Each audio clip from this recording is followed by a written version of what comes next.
السلام علیکم۔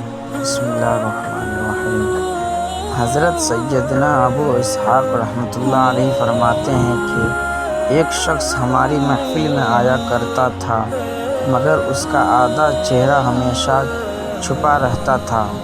ایک مرتبہ میں نے اس سے پوچھا کہ تم اپنا آدھا چہرہ چھپائے رکھتے ہو، آخر اس کے پیچھے کیا وجہ ہے؟ مجھے اس راز سے آگاہ کرو۔ اس نے کہا کہ اگر آپ اجازت دیتے ہیں تو میں اپنا معاملہ بتاتا ہوں۔ میں نے کہا کہ بتاؤ اصل معاملہ کیا ہے؟ اجازت ملنے پر اس شخص نے اپنی عبرت داستان کچھ اس طرح سنائی کہ میں کفن چور تھا۔ میں نے کئی قبروں سے کفن چرائے۔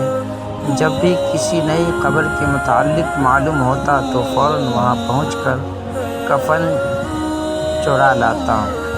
ایک مرتبہ ایک عورت کا انتقال ہوا۔ جب اسے دفنایا گیا تو میں رات کو قبرستان پہنچا اور قبر کھودنا شروع کر دی۔ جب اینٹیں ہٹا کر کفن کی ایک چادر نکالی اور دوسری چادر کھینچنے لگا تو اچانک اس عورت کے بے جان جسم نے حرکت کی اور چادر کو تھام لیا۔ میں نے کہا تمہارا کیا خیال ہے؟ تم مجھ پر غالب آ جاؤ گی؟ ایسا ہرگز نہیں ہو سکتا۔ یہ کہہ کر میں گھٹنوں کے بل بیٹھ گیا اور پوری قوت سے کفن کھینچنے لگا۔ ایک اس عورت نے ایک زوردار تھپڑ میرے چہرے پر مارا جس کی درد کی شدت سے میں بے قرار ہو گیا اور میرے چہرے پر بہت زیادہ جلن ہونے لگی۔ یہ کہہ کر اس کفن چور نے اپنے چہرے سے کپڑا ہٹایا تو اس کے گال پر انگلیوں کے نشان بالکل واضح تھے۔ میں نے کہا کہ اچھا پھر کیا ہوا؟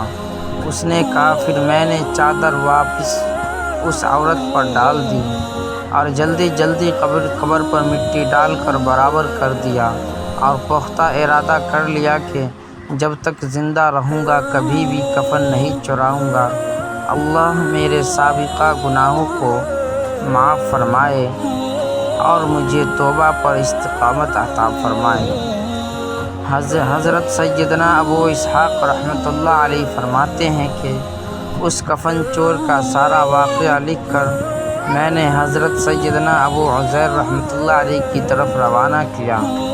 انہوں نے یہ جواب لکھ کر بھیجا کہ اس سے پوچھیے کہ جو مسلمان قبلہ رخ دفنائے گئے تھے کیا سب کے چہرے قبلے کی طرف تھے یا قبلہ سے پھر چکے تھے؟ میں نے کفن چور سے یہی سوال پوچھا تو اس نے کہا کہ میں نے جن لوگوں کی کفن چرائے ان میں سے اکثر کے چہرے قبلے سے پھر چکے تھے۔ حضرت سیدنا ابو اسحاق رحمۃ اللہ علیہ فرماتے ہیں کہ میں نے یہ بات لکھ کر حضرت ابو عزیر رحمۃ اللہ علیہ کی خدمت میں بھیجی تو انہوں نے جواب میں یہ تحریر بھیجوائی کہ اسحاق رحمۃ اللہ علیہ جن لوگوں کے چہرے قبلے سے پھر چکے تھے ان کا خاتمہ ایمان پر نہیں ہوا۔ اللہ تعالی ہم سب کو ایمان پر خاتمہ بالخیر عطا فرمائے، آمین۔